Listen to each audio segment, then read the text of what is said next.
Alors bienvenue dans cette vidéo où je vais vous parler aujourd'hui du thème de la maternité, thème que j'ai déjà plein de fois abordé sur ma chaîne YouTube. Mais cette fois-ci, j'ai ressenti le besoin de vous expliquer en quoi le discours que l'on entend sur l'endométriose et la maternité est totalement simplifié et pas du tout correspondant à la réalité. C'est-à-dire que pour la plupart des gens, en tout cas qui ont entendu parler d'endométriose, endométriose égale infertilité, difficulté à avoir un enfant. Et aujourd'hui, j'avais envie d'un petit peu dénouer cette croyance qui est en partie vraie, mais pas que, je vais vous expliquer pourquoi. Parce que c'est important que toute femme comprenne l'importance de travailler sur ce thème de la maternité, au sens large du terme. Qu'elle ait envie d'enfant ou pas, qu'elle soit dans une situation qui le lui permette ou pas. Ça, c'est vraiment important de le comprendre. Ça fait partie du cheminement de guérison, du processus de guérison, du cheminement thérapeutique, qu'il est important que vous meniez. Donc moi-même, certaines me connaissent déjà, j'ai souffert d'une endométriose de stade 4, notamment d'endométriome, donc de kystes aux ovaires, qui m'ont amené très souvent aux urgences. Et puis j'avais une très forte envie d'enfant, très longtemps, mais je n'étais pas dans des relations amoureuses qui me le permettaient. Donc j'ai eu un enfant très tard parce que j'ai rencontré tout simplement l'homme avec qui je pouvais envisager un engagement, une relation, une vie de famille très tard.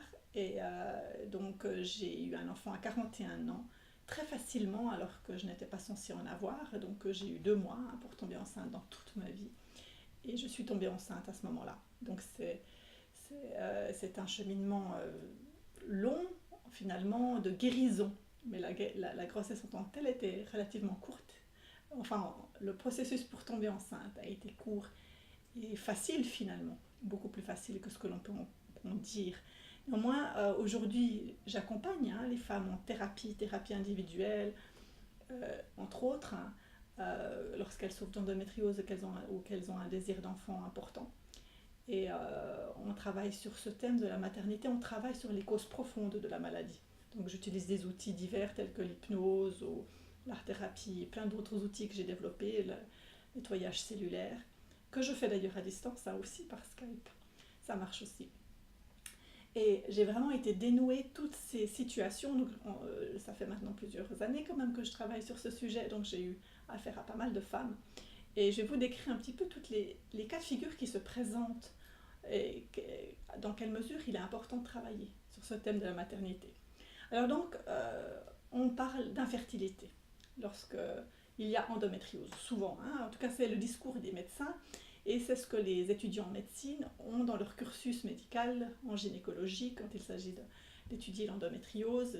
Probablement que l'endométriose va mener à une difficulté d'avoir un enfant pour les femmes. C'est ça qu'ils apprennent. Alors c'est vrai pour certaines, ce n'est pas à nier, il y a des réalités aussi biologiques. Mais il y a plein de femmes qui souffrent d'endométriose qui ne se sentent pas du tout concernées par cette problématique. Il y a plein de femmes qui ont eu des enfants très facilement. Et comme je le dis, de toute façon, avoir un enfant avant 30 ans, quand il y a une endométriose ou pas, c'est pas si compliqué que ça pour la majorité des femmes. Donc il faut nuancer cette difficulté à avoir un enfant. Et donc pour certaines femmes, ça n'a pas été difficile, si difficile que ça d'avoir des enfants. En tout cas de tomber enceinte. Et puis d'autres nous disent qu'elles, de toute façon, elles n'ont pas envie d'enfants, donc elles ne sont pas dans une situation qui fait qu'elles se posent la question. Euh, et chez certaines femmes, cette envie est refoulée. Et là, j'y reviendrai justement. Pourquoi elle est refoulée. Donc, ce qui se passe chez, en tout cas, toutes les femmes que j'ai rencontrées, moi, après, je ne vais pas dire que c'est du 100%, mais en tout cas, chez beaucoup de femmes qui souffrent d'endométriose, il y a une ambivalence, un conflit interne, d'ailleurs, comme c'est le cas dans la plupart des maladies. Et c'est pour ça que la maladie se manifeste, parce que d'une part, il y a une envie d'enfant. Une envie obsessionnelle d'enfant chez certaines.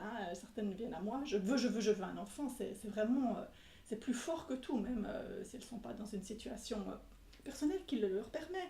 C'est vraiment... et ça, comme je leur explique, c'est la partie malade qui parle, c'est l'endométriose qui parle, quand c'est obsessionnel. J'y reviendrai. Et puis, il y a une autre partie qui en a peur, qui n'a pas envie d'avoir un enfant. Et elle va développer des stratégies pour éviter d'avoir un enfant. Et une stratégie, c'est de développer par exemple une maladie comme l'endométriose. Donc l'endométriose, c'est un des rôles, j'ai bien dit un des rôles de l'endométriose, c'est un moyen d'éviter la grossesse, d'éviter la maternité. Alors évidemment, je vous parle à nouveau de choses très inconscientes, je le répète toujours, ce n'est pas forcément des choses dont on a conscience, mais ce sont des parties de nous qui peuvent être totalement refoulées. Et d'ailleurs, j'ai pas mal de femmes qui viennent et qui n'ont pas de douleur de règles, comme on dit, endométriose, maladie des règles, ce n'est pas du tout le cas. Pour beaucoup de femmes, ce n'est pas le moment des lunes qui pose un problème, c'est le moment de l'ovulation. Et elles le disent d'ailleurs, j'ai tellement mal au moment de l'ovulation qu'aucun homme ne pourrait m'approcher. Eh bien, écoutez le message. Si au moment de l'ovulation, je ne peux pas avoir de relation intime avec un homme, eh bien, je ne peux pas tomber enceinte. Donc, mon corps a mis en place une super stratégie pour m'éviter de tomber enceinte. Donc, au moment de l'ovulation, puisque je ne peux pas avoir de relation sexuelle. Donc, voilà. L'endométriose peut être une stratégie qu'a trouvé l'inconscient pour me protéger. Donc, ça, c'est le message positif de la maladie. Moi, vous savez bien que moi, je vois que des messages positifs derrière la maladie. Derrière, évidemment, la difficulté que génèrent les symptômes. Et puis, évidemment, je ne suis pas la seule à en parler, il y a des peurs importantes liées à la maternité qui sont manifestes chez beaucoup de femmes. Il y a peur de devoir se sacrifier, et ça j'y reviendrai parce qu'il y a beaucoup de schémas de femmes sacrificielles dans les lignées de femmes, des femmes qui souffrent d'endométriose. Il y a la peur de ne plus avoir de temps pour soi, de ne plus pouvoir se consacrer à son activité professionnelle, tout ça, tous des éléments qui font partie aussi de notre changement, évolution de société, qui fait qu'aujourd'hui, en tant que femme, en Occident, on a envie de s'épanouir, on a envie d'évoluer, d'avoir du temps pour soi, et évidemment qu'une famille peut mettre à mal cet équilibre. Donc il y a des peurs là autour. Mais un élément important, c'est quand même, dont il faut se souvenir, c'est qu'il y a très souvent une peur de transmettre des schémas familiaux toxiques lorsque l'on souffre d'endométriose, donc qui viennent de nos lignées ou de nos parents. Et cela peut être à nouveau totalement inconscient. Et il y a même des personnes qui me disent « mais moi j'ai pas envie de faire comme ma mère ou comme mon père. J'ai pas envie d'être ce père ou cette mère qu'ils ont été, ses parents. J'ai pas envie de faire comme eux. » Mais ça peut être, par exemple, j'ai pas envie d'être trompée. Peut-être que le père a trompé la mère. Je n'ai pas envie d'être trompée alors que j'aurai un enfant. Je n'ai pas envie d'être quittée. Je n'ai pas envie d'être réduite au rôle de mère. Je n'ai pas envie de me sacrifier totalement à ce rôle, de m'abandonner en tant que femme. Et souvent, j'ai vu ça chez ma mère ou chez mon père, etc. Donc, lorsqu'on est aux prises avec ce conflit interne, on n'est pas libre. C'est-à-dire qu'on a des symptômes et nos choix sont déterminés par la maladie. Que l'on ait une envie d'enfant, une envie très forte, une envie obsessionnelle d'enfant, ou au contraire, pas envie du tout d'enfant. Ça peut se rejoindre, attention. Et donc mon travail à moi, c'est entre autres amener les femmes à faire un choix qui parte du cœur, qui parte de l'intérieur réellement. C'est un choix juste, finalement c'est l'épanouissement en tant qu'être, en tant que femme, et mère éventuellement, mais pas forcément que, en tout cas pas mère qui enfante, dans son ensemble. Donc, j'en viens au vif du sujet. La maternité. Alors oui, il y a des femmes effectivement qui ont des difficultés à tomber enceinte. Oui. Moi, c'est ce qu'on m'avait dit. On m'avait dit tu ne tomberas pas enceinte compte tenu de l'état de tes ovaires. Tu n'as plus d'ovocytes sains, etc. Ça, c'est le cas classique. Donc, grosse difficulté, ça mène à des processus chez beaucoup de femmes de FIV, procréation médicalement assistée, stimulation ovarienne, parfois des parcours douloureux et de grosses souffrances, parfois aussi au niveau du couple, l'impression d'être exclu d'une expérience que d'autres personnes vivent. Mais il y a aussi, et moi j'en ressens passablement, des femmes qui n'ont aucun problème à tomber enceinte, tellement qu'elles ne prennent pas leurs précautions. C'est-à-dire qu'elles ont des relations sexuelles sans se protéger, alors qu'elles ne sont pas dans une situation de vie qui leur permet d'envisager à ce moment-là une grossesse, et elles tombent enceintes. Et parfois, pendant le travail qu'on fait ensemble sur les causes profondes de la maladie, elles sont surprises, parce qu'elles ne s'attendaient pas à cette grossesse. Or, la nature est quand même faite de telle sorte à ce que la procréation soit possible chez beaucoup de gens. Donc elles se retrouvent démunies, et c'est souvent des femmes quand même encore jeunes, hein, qui ont moins de 30 ans, en tout cas moins de 35 ans, où le corps, chez qui le corps peut encore facilement en fait agir. Et elles se retrouvent dans une situation de panique, certaines, parce qu'elles n'avaient pas prévu ça. Et en fait, une fois enceinte, et ça c'est important à entendre, une fois enceinte, ça ne se passe pas comme elles s'imaginaient. Elles fantasmaient, elles étaient dans cette envie obsessionnelle de maternité. Parfois elles me disent, mais depuis toute petite, je voulais être maman. Sauf qu'une fois qu'elles ont l'occasion de le devenir, c'est la panique. Et elles se rendent compte, euh, au travers de notre travail, que c'est cette partie, comme je le disais, malade, qui voulait cet enfant à tout prix, qu'on n'a pas encore eu le temps de guérir, apaiser. Et en fait, elles se retrouvent enceintes malgré elles, dans par exemple une situation amoureuse qui n'est pas idéale, où elles ont encore envie de développer leur activité professionnelle. Enfin, il y a plein de choses qui sont douloureuses. Et du coup, elles vivent très mal cette grossesse. Et après, il y a un choix à faire, bien sûr, hein, à garder l'enfant ou ne pas le garder. Et évidemment, ça, c'est encore plus de souffrance, hein, de se dire que peut-être on va devoir ne pas garder cet enfant alors qu'on en avait tellement envie. C'est pour une femme qui souffre d'endométriose, c'est vraiment quelque chose une souffrance qui est ravivée dans le corps, en fait, une souffrance, des mémoires de souffrance du corps. Donc il y a ce cas de figure qui est quand même assez fréquent, hein, de femmes qui n'ont aucun problème mais qui sont surprises et qui, une fois enceintes, vivent mal cette grossesse si le sujet n'a pas été suffisamment nettoyé, abordé, guéri, hein, si l'enfant intérieur n'a pas été suffisamment guéri, et puis cette maternité, ce thème de la maternité. Et puis, donc, alors comment ça se manifeste, hein, ces femmes pendant la grossesse, on souffre en puissance 10 des symptômes qu'on a pendant la grossesse, c'est-à-dire des nausées, des problèmes, ça peut être des grossesses compliquées notamment. Et puis par la suite, récidive d'endométriose quasi assurée euh, après l'accouchement. Mais on peut toujours bien sûr travailler et continuer de travailler ensemble pendant la grossesse pour que ça se passe autrement, bien entendu. Et puis, il y a des femmes qui n'ont aucune difficulté à tomber enceinte en tant que telle, mais la grossesse est compliquée, justement. Il y a des douleurs extrêmes, et je ne parle pas des douleurs liées aux adhérences, hein, liées aux opérations, je parle vraiment de douleurs, différents maux, MAUX, des problèmes en fait, une grossesse qui est compliquée aussi au niveau émotionnel, il faut rester au lit, enfin c'est très dur, l'enfant ne se présente pas non plus au moment de l'accouchement comme il devrait, il y a des complications. Parce que finalement cette grossesse n'est pas vécue dans un état de sérénité et d'épanouissement total, parce que ce sujet de la maternité n'est pas un sujet apaisé. Et néanmoins, elle porte la vie. Et puis chez certaines, la vie s'arrête à un moment donné, et ça fait des fausses couches, hein.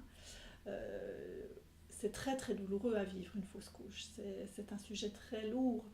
Et la fausse couche, c'est le nid qui n'était encore pas suffisamment prêt. Et c'est un gros processus douloureux de deuil qu'il y a à faire lorsqu'on souffre d'une fausse couche. Mais une fausse couche peut vraiment être la manifestation aussi, hein, d'un problème non résolu autour de la maternité, de ce que ça veut vraiment dire être mère. Est-ce que j'avais vraiment envie d'être mère? Est-ce que j'étais vraiment prête à accueillir ces enfants? Et c'est pas à nouveau au niveau conscient, il n'y a pas à se culpabiliser, c'est un niveau inconscient, hein. Il n'y a pas de jugement à porter là-dessus, mais il y a juste à constater pour pouvoir guérir et passer à autre chose. Et puis il y a des femmes donc qui ont des enfants, qui tombent enceintes, qui ont une grossesse qui se passe pas trop mal, qui accouchent. Alors parfois les accouchements sont difficiles. Là aussi, chez certaines femmes qui souffrent d'endométriose qui n'ont pas du tout travaillé sur elles, l'accouchement peut être problématique, délicat. Voilà, ça fait partie aussi des fois du processus. C'est pas l'endométriose en tant que telle qui pose un problème en principe, hein, au moment de l'accouchement. Mais c'est les thématiques non résolues, ce sont les mémoires qui sont encore là. Et puis il y a celles qui, une fois mères, euh, eh bien, se révèlent sous un angle qu'elles ne connaissaient peut-être pas, qu'elles ne s'imaginaient pas à ce point-là. il y a les mères sacrificielles, hein, ce qu'on redoutait de devenir, ce qu'on redoutait, eh bien ça arrive. Et parfois c'est très inconscient. Le sujet n'est pas toujours résolu parce qu'il peut y avoir plein de couches, même si on avait pris conscience. Et souvent, si on a tendance encore à être une mère sacrificielle, les symptômes reviennent. C'est là qu'on parle de rechute. On dit que bon, bah, après la grossesse, et rien n'est résolu. Bah, en fait, les thématiques de base ne sont pas résolues. Par exemple, les symptômes reviennent lorsque je fais garder mon enfant et qu'à quelque part, il y a une part en moi qui décide voilà, je suis une mauvaise mère, je devrais me sacrifier pour mon enfant. Il y a un conflit interne qui se met en place, où certaines femmes ont des symptômes qui reviennent lorsqu'elles arrêtent d'allaiter. Ça veut dire que tant qu'elles s'identifiaient au rôle de maman, ce rôle maternel, tout allait bien. Et lorsqu'elles arrêtent d'allaiter, eh bien, elles retrouvent leur posture de femme et là, tout dégringole. Et hop, la femme ne peut pas vivre sans cette maladie. Donc c'est souvent des femmes qui s'investissent tellement dans ce rôle, qui s'identifient tellement à ce rôle de mère, que quand il y a séparation, par exemple, il y a culpabilité, et donc que ce soit au moment du sévrage ou autre, et donc la maladie revient. Et vous en connaissez sans doute des femmes comme ça qui disent mais mon enfant c'est toute ma vie, et il y a une espèce d'éloge de la maternité, mon enfant ma vie, il n'y a rien de plus beau que d'avoir un enfant, etc.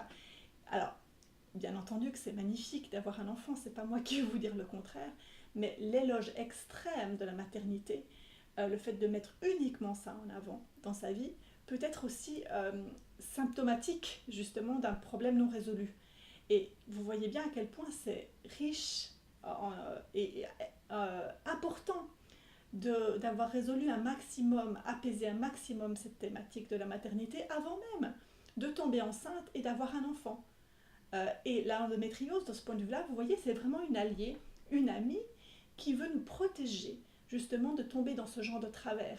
Donc tout ce que l'on a fait avant pour apaiser, et moi c'est totalement vers ça que j'amène les femmes qui viennent avec un désir d'enfant, on défocalise, on apaise cette envie d'enfant, on apaise évidemment en travaillant sur les causes profondes, et peu à peu, certaines femmes me disent, mais tu sais finalement, ce désir d'enfant devient secondaire.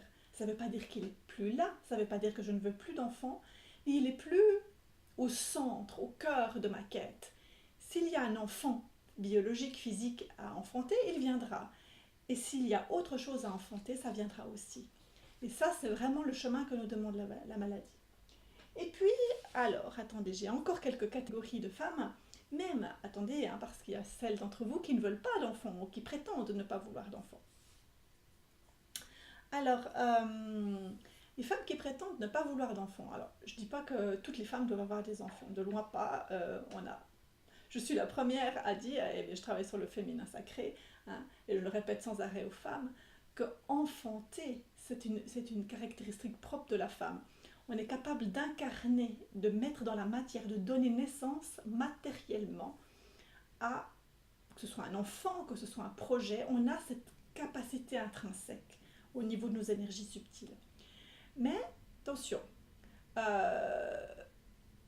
il y a des femmes qui en fait se mettent en porte-à-faux comme ça, non je veux pas d'enfant, et en fait quand on travaille ensemble on retrouve une peur panique de transmettre ce qu'elles ont vécu enfant. Alors voilà, c'est ce que je disais avant, ça peut être des histoires douloureuses telles que l'inceste, des viols, une énergie de mort, de la folie dans la famille, enfin des histoires familiales douloureuses.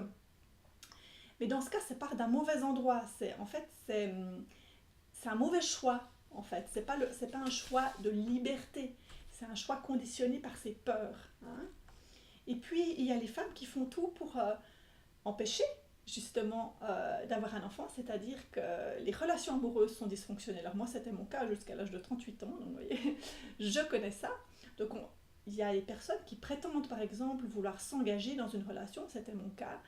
Et finalement, elles se choisissent, et ça c'est inconscient, des partenaires qui ne sont pas prêts à s'engager, qui n'ont pas envie de famille, qui ne peuvent pas, enfin peu importe, des hommes mariés. On peut décliner cette thématique de plein de façons différentes.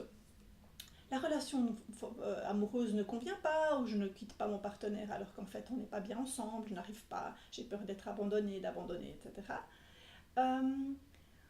au contraire, je fuis la relation amoureuse. Je m'arrange pour jamais trouver un homme qui me convient. Vraiment, les hommes, non, c'est tous des cons, etc. J'exagère. Mais vraiment, il n'y en a aucun qui soit fiable. Et donc, je suis dans une attitude de fuite face à la relation. Et bien entendu que si je n'ai pas de relation, ça va être difficile de mettre au monde un enfant. Alors bien entendu que je peux recourir à d'autres méthodes, mais la plupart d'entre nous, d'entre vous, souhaitent avoir une famille au sein d'un couple. Si c'est le cas, évidemment que c'est difficile s'il y a tout le temps de fuite de la relation. Et il y a aussi ces femmes Amazon dont j'ai fait longtemps partie, c'est des femmes enfants, femmes sauvages, qui en fait qui se disent bien seules et qui sont contentes peut-être de leur carrière, de leur vie, et qui en fait critiquent aussi ces femmes mères qui s'occupent des purées de leurs enfants, etc. Et ça, c'est peut-être un moyen de défense pour éviter d'aller se confronter à ce sujet. Hein. Donc, bien entendu que tout ça peut à nouveau être très très inconscient. Hein. Je ne dis pas que on s'en rend compte toujours. C'est bien ça la difficulté du coup de travailler seul sur ces sujets. Donc, vous voyez, il y a vraiment différents cas de figure. Et puis, il y a aussi des cas assez intéressants. C'est qu'il y a des femmes qui... alors ça, c'est super étonnant, vous me direz. Il y a des femmes qui tombent enceintes facilement lorsque l'enfant n'était pas désiré. Hein, j'en ai parlé, hein, il y a des femmes qui sont surprises qu'un enfant arrive. Mais lorsqu'elles désirent un enfant, par exemple un deuxième enfant, qu'elles en ont déjà un, et puis qu'il y a une envie d'enfant, eh bien ça ne marche pas et des symptômes arrivent. La maladie arrive. Donc dès qu'il y a une forme de volonté, la maladie arrive. Mais lorsque c'était par surprise, sans contrôle, c'était possible. Donc il y a évidemment à nouveau des processus inconscients qui sont en jeu dans ce fonctionnement. Et puis il y a, et ça il faut quand même le mentionner, il y a les femmes qui ont réussi à avoir un enfant sans trop de difficultés, voilà, et qui sont malheureuses lorsqu'elles ont leur enfant. Alors, vous me direz que ce n'est pas propre à l'endométriose, hein, bien entendu, il y a tous les cas de figure. Moi, je parle spécifiquement des cas d'endométriose, enfin des cas de femmes qui viennent à moi, donc voilà, c'est à nouveau, ça existe. Mais ça rejoint un petit peu ce que je vous disais tout à l'heure, c'est que si je ne suis pas en paix avec ce sujet de la maternité, si je n'ai pas mis au clair pourquoi je voulais un enfant, à partir de quel espace je désire cet enfant, il est possible que je me mette dans une énergie de destruction en fait, et que l'enfant soit un moyen d'aller vers cette énergie de destruction. Et ensuite je me sens coupable parce que je l'avais tellement désiré, et une fois qu'il est là, je n'en veux plus. Quelque chose de très lourd à porter pour ces femmes-là, c'est très très douloureux. Donc la question pourquoi est-ce que je veux des enfants, à laquelle nous amène l'endométriose si on a des difficultés à enfanter, est un cadeau, parce que je peux clarifier les choses en moi, parce que je peux me préparer, même si on ne se prépare jamais totalement, évidemment. Mais je peux au moins savoir dans quelle direction je veux vraiment aller. Et du coup, je vais vivre ma grossesse, mon enfantement en conscience. Et je peux vivre une grossesse sacrée, un accouchement sacré, et puis après, un accompagnement de l'enfant de manière beaucoup plus consciente, beaucoup plus sacrée que si je le subis. En fait, c'est vraiment là où je veux en venir aujourd'hui, quel que soit le cas de figure, hein, qu'il y ait une peur de transmettre des schémas familiaux, une envie très forte, voire obsessionnelle d'enfant, au contraire un rejet de l'idée de la maternité, il est juste important de faire tout ça en conscience, c'est-à-dire de comprendre pourquoi j'en suis là et d'investiguer sur ce terrain. Et même si on a déjà des enfants, parce qu'il y a des femmes qui ont déjà des enfants qui viennent à moi, hein, et la problématique de l'endométriose n'est pas résolue, elle revient, et ces sujets reviennent avec l'envie d'un second enfant, d'un troisième enfant, ou une problématique de couple. Donc, le sujet, tant qu'il n'est pas résolu, il existe. Il ne faut pas croire que, contrairement à ce que dit parfois la médecine, il suffit de tomber enceinte et hop, abracadabri, abracadabra, c'est terminé. Non, pas chez tout le monde, et de loin pas. Donc voilà, pour ces quelques pistes, peut-être que vous vous êtes reconnus, peut-être que certains éléments ont résonné en vous, et je vous souhaite en tous les cas d'y réfléchir, de méditer sur ces sujets. Vous savez que Si besoin, j'accompagne les femmes qui sont dans ces thématiques-là, hein, qui baignent dans ce jus qui a été le mien bien longtemps. Et en tous les cas, euh, pensez-y, pensez-y dans votre processus de guérison à cette thématique de l'enfant en intérieur, extérieur et de la maternité. Vraiment dans tout ce que j'ai aujourd'hui décrit, et il y aura encore plein de choses à dire, bien sûr, mais voilà, je vais m'arrêter là, je suis très bavarde. Donc, si vous avez des questions, n'hésitez pas évidemment à prendre contact avec moi en dessous de la vidéo ou sur ma chaîne YouTube, hein, du féminin blessé au féminin sacré, ou sur mon site, hein, emmanuelauféminin.com, ou par Facebook ou autre. En tout cas, je vous répondrai volontiers si vous avez des questions. Alors, je vous dis à bientôt, prenez bien soin de vous et bonne journée.